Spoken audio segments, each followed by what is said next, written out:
Hey, this is Notser, and this is the Tier 9 Japanese battleship, Izumo. It has 9 main guns, 27 secondary guns, 132 AA guns, a top speed of 28 knots, total health 78,900. For my modules, reduce crit chance on main battery, increase accuracy and range of the secondary battery, increase the rate of fire for the main battery, reduce the chance of flood and fire, faster rudder shift, and concealment. For my commander, situation awareness, basic firing training, faster turret traverse, superintendent advanced firing training, and manual secondary. We are on the map Tears of the Desert, and yes, this is a secondary focused build. On the Izumo, I have received plenty of comments. Hey, can you do a secondary build for the battleships? I would love to see it. Well, here you go. Now, I have every single range increase I can, and I only get the secondary guns out to 10.1 kilometer effective range. That's really close to the enemy. It's very scary to use this particular build and feel any semblance of safety. So we spawned on the north side of the map, and I'm going to head towards sea with a couple friendly ships. We're going to engage the enemy Pensacola, and we're about 4 kilometers away from actually doing damage with our secondary. So we open up with our primary. Even if you're running this build, you can't rely on the secondaries to do enough damage that you would feel satisfied with the end score screen. It's just not going to be there. It's more like a bonus. Now, is that bonus worth it? Well, we'll have to see. So this enemy, Omaha, don't really think I should see an Omaha in this battle. Some division screwed up, or they don't care. And I'm trying to find a target that's showing a full broadside. You have the advantage as a battleship that you can pick and choose. I thought this York could be a potential target. Turns out not so much. We did not fire accurately to penetrate his citadel. But we are getting closer. This North Carolina is almost in range of our secondary batteries. And I am playing a little bit more aggressive than I would. I have to close the distance in order to see the secondaries work out. Thankfully, we have a friendly Pensacola that's doing exactly the same thing. We fire again, and we get a big shot. Almost 13,000 points of damage on that York. Perfect broadside. That's what you would expect if you find a target that is willing to show their side. He was punished. Hopefully, we can punish him more. Guns are almost ready to go. His propulsion's knocked out, so we don't want to lead him too much. And I have my secondaries set up to fire on that North Carolina while this is going on, and we take out the York. 13,000 points of damage with the next salvo. Not bad. So how are our secondaries doing? Well, I saw that we set him on fire. We already have 4 fires for the game, so I assume it's not fun for another fire. He's showing a huge amount of his side. We're trying to get that citadel, and we actually missed the location. But he's well within the effective gun range for the secondaries. I would like to kill him before he kills the Pensacola. Pensacola's a little madman, but you can see they're firing out. It is annoying that you don't have any visual representation of the damage that they're doing. Looks like the enemy North Carolina died to a torpedo attack. Fantastic. Now we set the Omaha as our primary secondary. Remember, you want to grab the cursor and highlight the target. In this case, I'm pressing Control and clicking on them. You cannot ignore this part. If you don't manually select a target, oh yes, 14,000 points of damage, barely alive. Just a sliver of health. The secondaries would actually finish him off, and that would be our first close quarter medal, so the friendly Pensacola takes the kill as our secondaries fall right next to him. Okay. Maybe we can make this Pensacola be the first close quarter medal rewarded. Now, he's going behind the island. I fire on his position, hoping that I can have enough arc. I cannot. He fires in return and sets us on fire. I'm going to use my damage control because he's kind of stuck. Either he planned it or not, he's right up against the island. And we are almost in range for our secondaries. Remember, 10.1 is the max range that you can get your secondaries in the Izumo. And the Izumo plus the Yamato are really the only two ships that can get out to 10 kilometers. I wouldn't recommend this on any other ship, quite honestly. And look at this, we're getting secondary hits on the Pensacola even though he's right up against the island. This is probably the most unique situation where you'll actually benefit from your secondaries because they have just barely enough range. They are actually arcing and plunging directly down and hitting him. But of course, when he's not detected, we cannot fire on him. I hope he's going to continue to move past the island so I can use my main battery.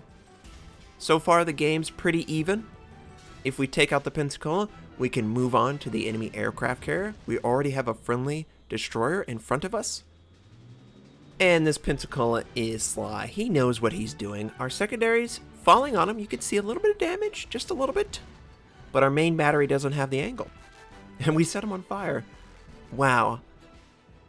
So we're detected. We have 6 fires started, which is pretty impressive for a battleship. We're already about halfway to a normal game in a cruiser. The Pensacola, he's moving forward. He is showing his side. Come on, Notser, take him out. So we elevate the gun a little bit because he looks to be moving away. Unfortunately, he takes out a friendly and we miss. Oh no. Look at the secondaries though. Is he going to die to the secondaries? He died to the secondaries. Close quarter expert. And that's the first time I've ever earned that medal in my entire time playing this game. So now that the eastern flank is secure, we can move forward and put pressure on the enemy.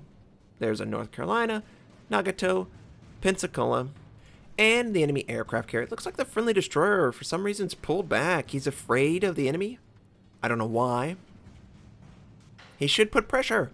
Yes, you're spotted, but if you take a salvo away from a friendly that's trying to protect B, you're helping the team.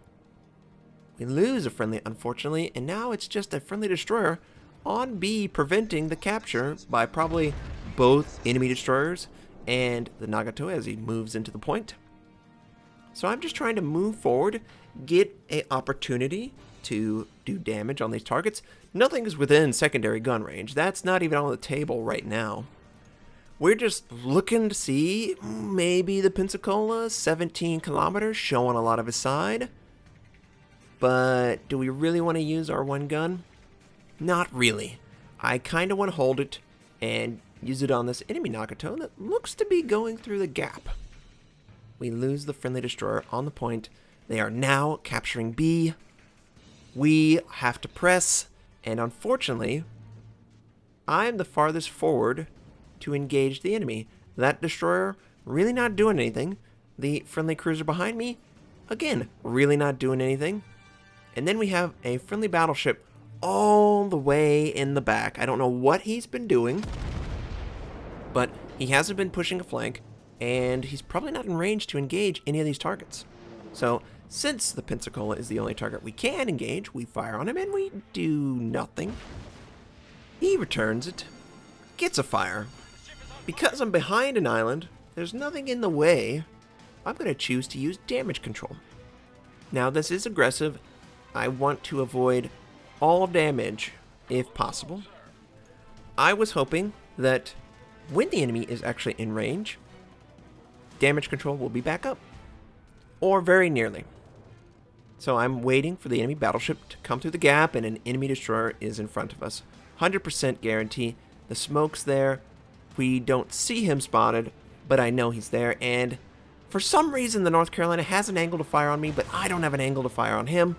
We take 14,000 points of damage. That Nagato knows what he's doing. He's stalling out. He's trying to take as much time as possible before he comes through the gap. I bet you he's even hoping that I'll fire on another target and he will be able to not take any damage for 20 seconds. Look how close he is to the island. He does not want any part showing. And we're able to do a little bit of damage. Pretty good damage. We incapacitate one of his front guns. We take a torpedo. Thankfully, it doesn't cause a flood. Enemy torpedoes from that destroyer are coming right on top of us, and I'm trying. Come on, get out of the way. This is definitely going to cause a flood. And we have damage control almost back up. So it did work out in the end. Just as soon as I can use damage control, enemy torpedo bomber shows up. I don't have any protection. I assume he wants to bomb me. So I hold on to it for probably 10 more seconds. He wants to go for the Tashkent. When I confirm that, then I'll use it. Now the Nagato's showing a ton of his side. Can we punish? Punish! No! We can't. We didn't get the dispersion. Nothing near the waterline. It looked like it all went high a little bit. And this enemy Pensacola is just continuing his barrage on our target. There's nothing really I can do at this point. I've had to overextend in pretty much every scenario. Oh, Nagato took a huge shot. Part of that is because of the secondaries. I'm trying to get in range to justify the skills. And of course we die, but we take the enemy Pensacola with us. Oh, that was glorious. I was hoping we would get that kill. It's so much fun to destroy an enemy as you die. I don't like making it a habit, but if I'm going to die, I'm going to take you with me. And that's exactly what we did. However, it's not looking good for our team. Someone is capturing C, even though we have a friendly cruiser and a friendly aircraft carrier right there. Why are you sending your dive bomber to the battleship? You should be using it to scout for the destroyer that's clearly at sea, right in front of you. I will never understand some logic. For that decision, he is being intercepted by the aircraft carrier, and he's probably not even having an accurate drop on the North Carolina. Yeah, I don't think a single bomb hit the target. That enemy destroyer was scouted for half a second. However, he's got to go back and defend the Otago, which he doesn't. He gets there too late. The torpedoes are accurate, and it's probably going to cause a flood. I don't know that the Otago has any way to stop the flood. Just a set of unfortunate circumstances where our team did everything in their power to not be supportive of each other. We've lost every point.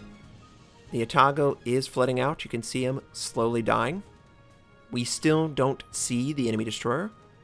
As the aircraft carrier, you want to keep the enemy destroyer scouted until it dies. It's in your best interest and the team's to remain overhead and harass him. The North Carolina is right on top of the Fletcher, and the Fletcher sends his torpedoes. North Carolina! I don't know how he was full health before this moment. That would only tell me that he's playing too passively. But he's able to avoid complete destruction. The Fletcher, propulsion's knocked out. He's able to finish him off with his guns. The enemy Kageto and the enemy aircraft carrier are left up.